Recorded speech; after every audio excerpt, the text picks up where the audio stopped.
You can get rid of your belly fat so easily if you understand everything I'm about to tell you. And I know that might sound crazy because you probably tried everything, training hard, dieting, and yet that annoying belly fat just won't budge. Or it's going away too slow and it bothers us. We fucking hate it. We're always pulling our shirts down, crossing our arms, trying to hide it, avoiding certain activities, wearing bigger, looser clothes, sucking our bellies into a new vortex before taking that picture, and fucking with the lights off. But in this video, I'll reveal the number one exercise to finally lose that belly fat.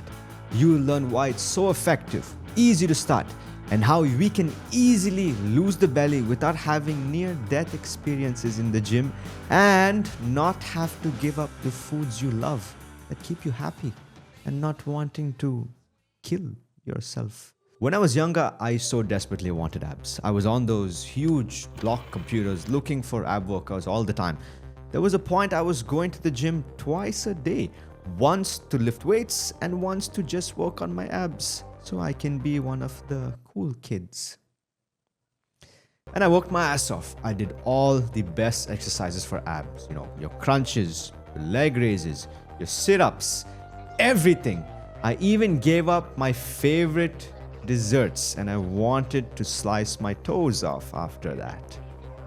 And finally, after all that hard work, after all those months of dedication, I still got nowhere. I thought it was my genetics until I discovered that training abs is just a tiny piece of the puzzle. Training abs is like dusting the corner of a room while ignoring the mess everywhere else. And in order to get rid of that belly, the only thing you need to be focusing on, young man, is being in a calorie deficit. The truth is, you can't really even target your belly fat. Saying you want to lose fat here is like saying, I'm going to go and take water only from this corner of the swimming pool. And that's it, just this corner. That's not how it works, my darling. The fat from your body goes away gradually as a whole. You cannot pinpoint where you lose fat. And for most people, the last bit of fat we hold is in our bellies.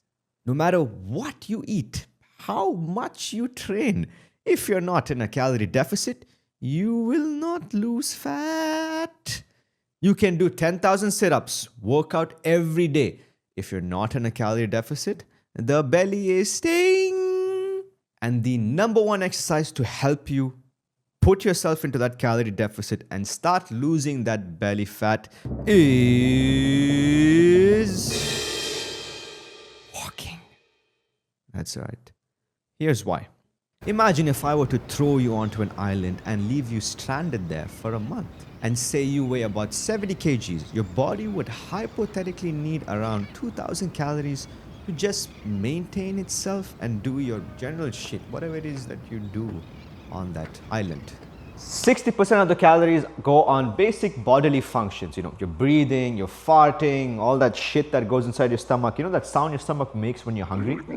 That takes energy. 15% goes into non-exercise activity, which is you moving around, fidgeting, wanking, scratching your ass, or whatever it is you do all day. Right from the time when you wake up until you sleep. And this is usually under your control for up to 18 hours every single day. If you want to get up and walk or you want to fidget right now, you can. It's in your control. Only 10% is from structured exercise. And if you're someone who trains every other day, then this 10% becomes 5%. And the last bit goes into digestion. Pro tip, eat more protein to burn more calories here. So when it comes to exercise, if you had to bet your entire salary on one of these to lose your belly fat, would you rely on structured exercise, which contributes to just 10% of the calories you burn only on the days you train? Or would you focus on non-exercise activity, which contributes to 15%, and it's something you can control for 18 hours every single day, and it takes less effort? Your best bet's gonna be the non-exercise activity. And if you're thinking, how is it possible I can lose this belly, this massive ass load, and get a six-pack from just walking? There was a meta-analysis done titled Slow and Steady or Hard and Fast. It reviewed 54 studies to examine how different types of cardios influence fat loss. The studies showed that although high intensity are more time efficient, they do not outperform longer, lower intensity activities like walking when it comes to fat loss. This is because fat loss ultimately depends on the total calories burned, regardless of the exercise intensity. So if you slowly pump your lava and if you quickly fuck the shit out of them, it's very similar.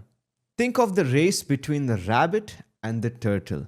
The rabbit goes full speed, but the turtle, one step at a time, one step at a time, but wins the long game every time. The body doesn't have eyes, it doesn't care what you do. As long as you make this meat machine of yours move and burn energy, you'll be losing fat, just like how your car moves around and burns through that fuel tank. Now, for you to lose 1 pound of fat in a week, you need to be in a deficit of 3,500 calories, which is a 500 daily deficit. So what do? We drop our food by 500 calories. No! We don't do that because then you get fucking hungry and cranky, and I don't want to deal with that. Instead, we increase our step count because every 2,000 steps you do, you burn approximately 100 calories. So if you were to do 10,000 steps, that would be 500 calories already from just there. If you want to slightly drop your calories from food, eat less shit, grow from a large croissant every day to a medium croissant, or eat that croissant every other day, make sure the nutrition changes you make are sustainable. Then you would definitely rapidly speed up the process. Now, my only rule in fat loss is you cannot be miserable. A 20-minute walk can cover 2,000 to 2,600 steps, meaning just an hour of walking can burn 3 to 400 calories. And if you want to make it even more effective, studies showing wearing a weighted vest about 15% of your body weight can increase the calories burned by 10 to 15%. Wearing a weighted vest is like putting cargo on a truck. Now, I'm not calling you a truck, but it makes the engine work harder, burning more fuel as it goes. And throughout those 18 hours a day, it's very easy to incorporate walking throughout it. You just have to be actively mindful. Park further away from wherever you're going. It might be less crowded, and stop standing on escalators. Take the stairs more often. Be in that top 1% of people who go the extra mile. You'll feel fucking awesome. Walk by past a lift and look at everyone being a lazy fuck, and then go take the stairs and feel like the man. Yeah. One of the biggest epiphanies I had, and why I really started caring about walking so much more, goes back to my trip to Portugal. As I was doing one of the most beautiful but also challenging hikes, I looked by my side and I saw these old ladies, like grey hair, glasses, the whole package, and they were gliding through the hike like little angels. And I thought to myself, wow, that's fucking impressive. I want us all to be like those old ladies. And honestly, they're doing so well because they embedded it into their lifestyle. So try to get out of your comfortable lifestyle. Throw out your bed and your TV. Send them to my address. Start being comfortable with the uncomfortable. Listen to podcasts and walk at the same time. Education and fat loss, 2 birds, 1 stone. You'll become fucking Albert Einstein on steroids. The same stone you just killed those 2 birds with, you are gonna kill 2 more birds again. Because when you're meeting your friends, you're going to have an active plan that involves moving. Go dancing, go hiking, socialize, exercise. 2 birds, 1 stone. Whenever you get on a phone call, new rule, walk and talk. Walk and talk. Go to the mall, do 10,000 steps in there, and then reward yourself with a little present. Just literally move in any way you possibly can. Look for opportunities. You need groceries? Fuck ordering online. Please go and get it. Get a dog. Things are getting kinky with your missus and there's no condoms. Take her. Make her get her steps too. Walk and buy some from your local market and then do your business, you stepless, filthy dogs. You can also make it more fun using these little pedometers. They tend to hold people a little bit more accountable because you might be going on with your day and you look down and you say, Jesus Christ, Calvin, get your shit together, man. The reason we don't do steps is also because we are not reminded enough. Try looking at walking as a therapeutic escape, not exercise. Walk in a nice place, go to a nice park, the beach, check out some butts. Let it be your own time, just for you to breathe and think. It's great for the mind. As Nishi said, all truly great thoughts are conceived by walking. I also chose walking as the number one exercise for fat loss because it takes much less willpower. You can save that willpower for real life shit that's going on in your life, like your relationships, your careers, and you can even do it if you're injured. But one of the biggest reasons why it's the number one exercise for fat loss is because it doesn't make most people feel hungry doing it. You won't be acting like Godzilla after working out like you usually do after walking. Now, one of the biggest reasons our belly ceases to exist is because we have no idea how many calories we are eating. If someone were to shortchange you by $1, you'd be like, hey, yo, what the fuck? Sure, it's fine. It's just $1. But if it were to happen every single day, then within a year's time, you'd be down $365 because of the compounding effect. Similarly, with your fat loss, you get shortchanged all the time by yourself because you're consuming more calories than you know you are. Sure, it's just a bit here and there, a bit here and there, every single day. It massively adds on to that belly, and that's primarily what's causing that belly to stay. I want you to think about how you spend your money. I love barbecues. Okay, you invited me to your house for a barbecue or invited myself to your house. Imagine you were buying some meat for our barbecue. You're not going to randomly grab anything at the supermarket blindly. You're going to check the price, know how much it costs, so you can fit it into your grocery budget. Or you're going to be broke. Now for the barbecue, you have limited cash, a tight budget. You could pick up this, which is $35, or if you don't look and don't pay attention, you might also pick this very expensive one, which is $150 unknowingly, oh my Jesus, putting you into a cash deficit, exceeding your budget, and now you ran into some credit card debt.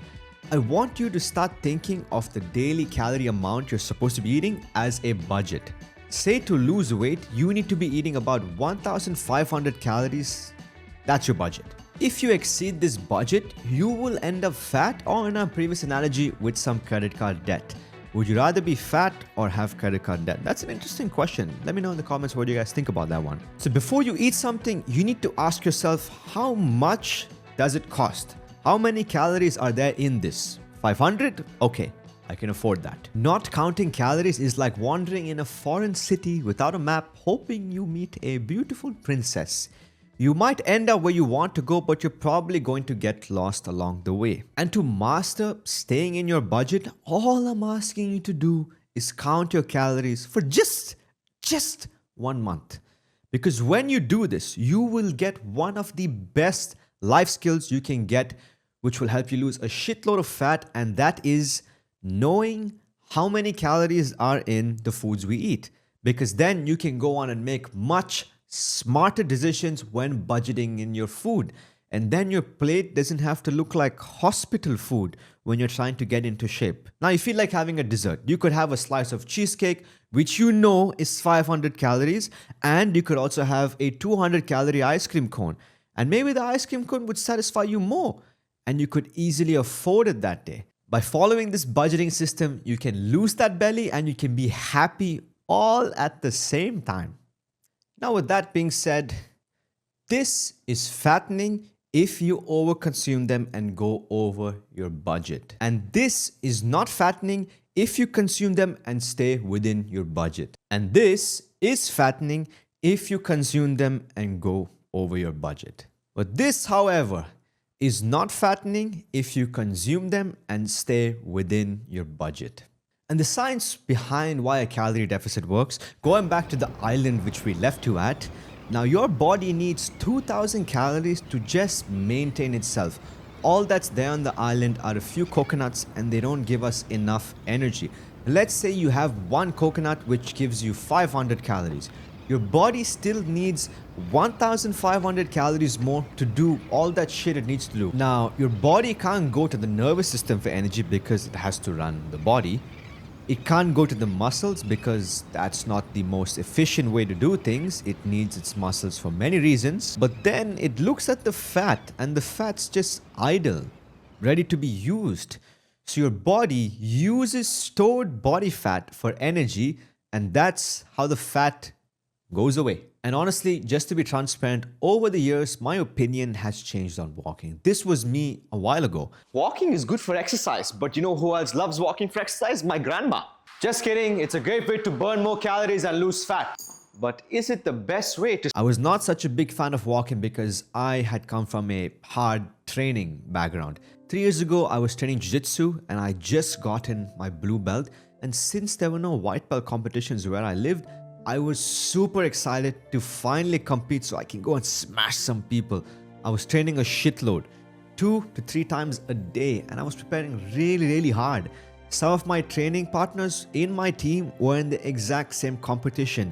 So the stakes were high. We couldn't lose to each other. We couldn't even show weakness in the class. Like, we were fucking dying. But if they were there, like, yeah, good man, I'm strong. Yeah, I'm fine. We were just working. And then I injured my shoulder, which ruined everything. I went back to class the next day just to watch. But obviously, one thing led to another.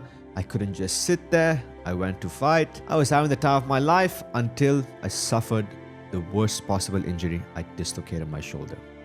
I was depressed as fuck. I loved the sport. It made me happy. It was my therapy. It kept me going. And I couldn't train for months. I was supposed to do a surgery to fix it, but I didn't. Then it dislocated 2 more times. And finally, I did it now. I can't lift weights because I'm still rehabbing myself. But my point is, if I didn't get my steps in, my belly would be touching this camera right now. It would be this big.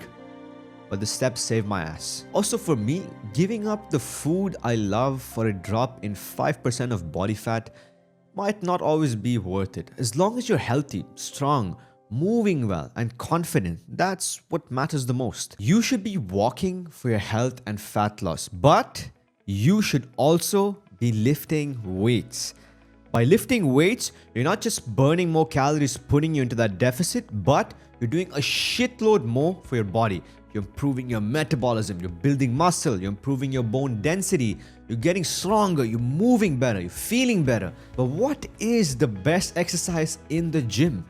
I could write you up one of those programs I have in me from my 11 years of experience, or I could share with you some of the best programs I bought from the top coaches in the world so I could learn from them. But if you don't follow those programs, they're useless, which is why the best exercises you can do in the gym are the ones you enjoy doing.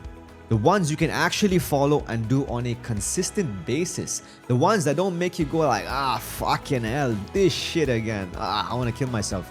So make a list of the ones you really like and make sure you're hitting them and variations of those regularly. And don't forget to set realistic goals. If you are weight training 0 times a week, don't make it 5 times. Make it twice or thrice. If you're doing 2,000 steps a day, make the goal 3,500, not 10,000. And don't look at the goal on a daily basis, work through it on a weekly basis. Because some days you might be so busy, occupied with life, and other days you're free as a bird and you have time for yourself so you can make up for it. Just make sure you're winning weekly with your training, nutrition, and your calorie deficit. And if you do fuck up one day, it's okay, move on from it and just do better for yourself the next day.